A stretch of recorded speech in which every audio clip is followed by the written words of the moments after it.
Continue work on the heat in the cab on the forwarder. Noticed a few loose hose clamps we tightened up.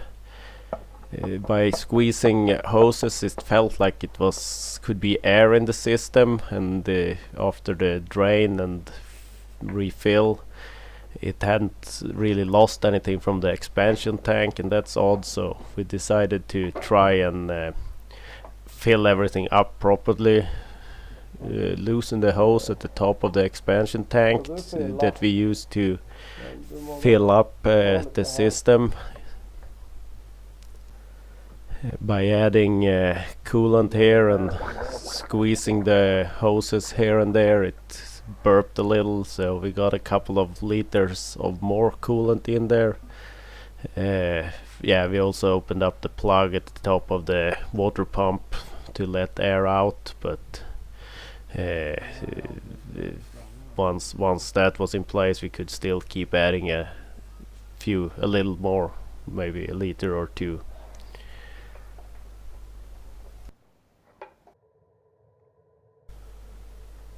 We tightened things up and decided to do a test start, so we let the diesel heater run. During its cycle it did a few of those where it stops. The hose next to it got really hot and it did a quick stop and kind of let the fan run to cool itself and then restarted a couple of times. It's done that in the past also. It's probably because of air in the system. I had a thermal camera running this time around and got a little video with thermal. Here you see a diesel heater running, but the hose is not heating up, so probably air there. After a few restarts you started to see a yellow hose, so some heat is generated.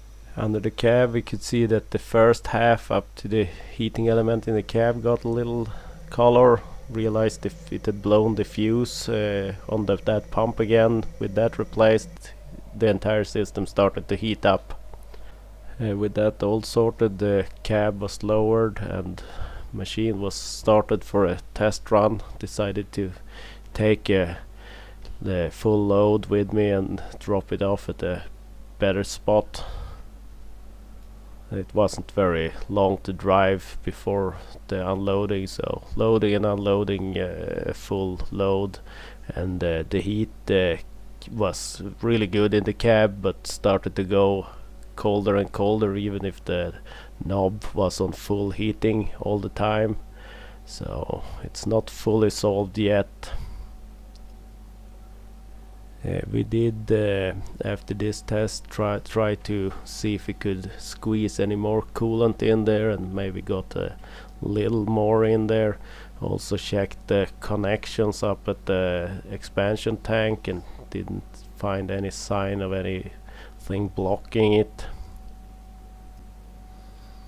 Did look at the central lubing container, and it looks full, but it's probably just the scraper in there that's bad, and the pin wasn't moving, but it was as simple as filling it and that pin started moving again, so it's good to have that visual representation also that it's actually working.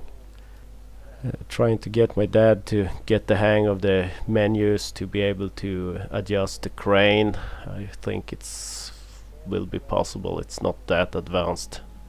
Here you can see the pin moving, I think. A little tricky. Maybe I should put an arrow on it. We tried topping off the coolant through the same hose as before. Couldn't really get much more in there, and checked those connections on the expansion tank. The following day we took it for a longer test ride, and it had some decent heat for quite a while, but it started to go bad towards the end. So the plan now is to add some piggyback connectors and some lights to really make sure that it delivers the right signals down to the magnetic valves, and see if that part of the system is functioning properly at least. It had been sitting for a while, and I went back to look at a few things, fault codes and digital inputs in the computer, and then I got a low coolant alarm.